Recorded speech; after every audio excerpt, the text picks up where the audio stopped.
There are times in life we feel like we're going in circles. We're doing the right thing, but not making much progress. We don't see anything changing. And it's easy to lose our passion and get discouraged. But one test we all have to pass is being faithful when nothing new is happening. We're just going to work, raising children, coming home, doing the same thing again. It's easy to be our best when we're getting good breaks. Things are falling into place. That doesn't take much faith. But what about when you're working hard but not getting the credit? You're being your best, but your marriage isn't improving. You're honoring God, but not seeing increase.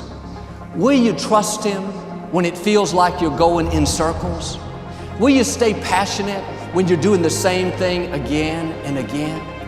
When you're faithful in the routine, something is happening that you can't see. Your character is being developed. Your spiritual muscles are getting stronger. You're being prepared for where God is taking you. And the routineness of life is not exciting, but it is necessary. When God can trust you to be faithful in the ordinary, then He'll take you into the extraordinary. When you're faithful in average days, then you will see exceptional days. But sometimes we're frustrated because we know we have more in us, but we're not seeing it happen. We don't understand why we're not making progress. But God will always put bigger things in your spirit before they come to pass. You may be dealing with something mediocre, but God is preparing you for something great. David was anointed to be the king as a young man. Then God sent him back to the shepherd's fields. He had a king's anointing, yet he was taking care of sheep. Your anointing will supersede where you are right now. God called David to rule a nation, but he was doing a menial task.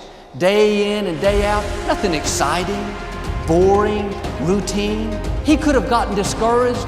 God, why isn't it happening? You said I would be the king.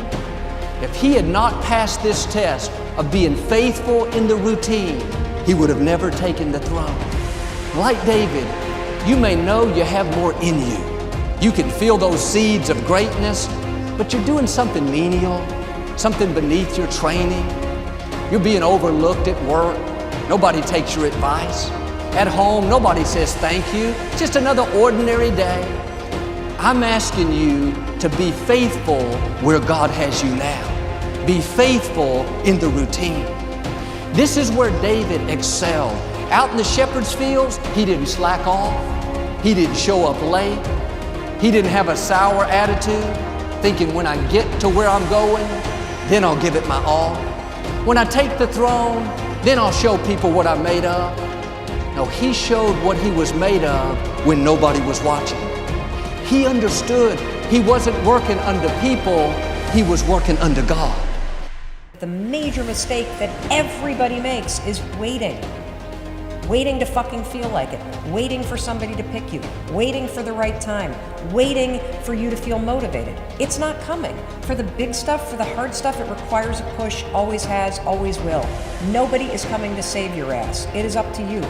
And so if you want to change anything about your life, stop sitting around and wasting your goddamn life and start pushing yourself. Whether it's a fast, or it is starting a business, or it is changing how you talk to your spouse, or it's changing the kind of parent that you are, you got one life. And all you need to do is turn on the freaking news and see the kind of shit that's going on in this world. It's both amazing and terrifying. You never know when your time is up. But I do know that you've got time right now to change things. And so the thing you should change is you should take 100% responsibility for your future. You should decide, what is it that you really want your life to look like? Because you only get one of them, and it's not going to start again. But you could start building your future right now. And that begins the moment that you realize that you're never going to feel like doing the things that are hard. You're never going to feel like stepping out of your comfort zone. And the second that you do, the second that you push through, you win. You win because you see yourself becoming the kind of person who takes action. You see yourself believing in your ideas. You see yourself disregarding your own excuses. That is the source of confidence. It's the willingness to try. It doesn't start with belief. It starts with the push. So do yourself a freaking favor and stop thinking about all this stuff and stop commenting and push yourself. Do something. As Michelangelo said, if people knew how hard I worked to achieve my mastery, it wouldn't seem so wonderful after all. And that's the thing about getting great. That's the thing about being an artist of such caliber that you're remembered for hundreds of years after your death. It is back-breaking work. It is a blinding amount of effort. It isn't about natural talent. That myth that some people are born with something that we celebrate so much is just that, a myth. You're born a lump of flesh. You can't hold your own head up. You may have predispositions, but that is a long way from actually crafting your ability until the point where it looks like magic. And that's the beauty of artistry, isn't it? That it's so unbelievable that you're more willing to believe that it was God-given, that they were anointed with it, than that they just worked their ass off.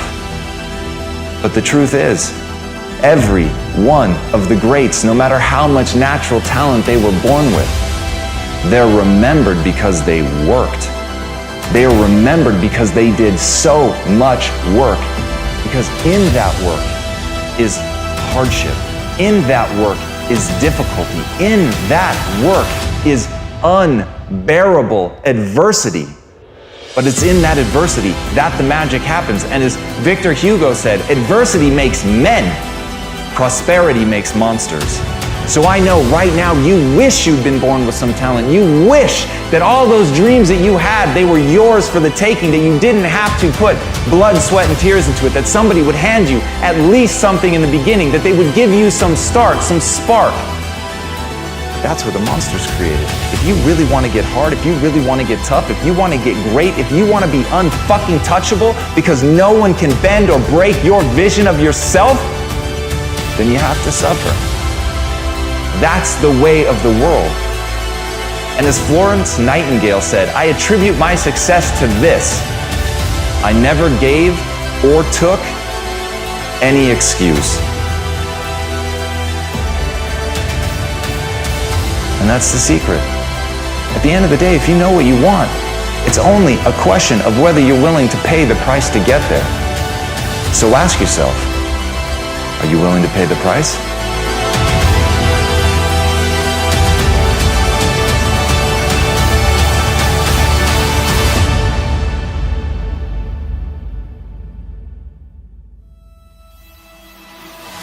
Because if you're willing to pay the price, you can have anything you want.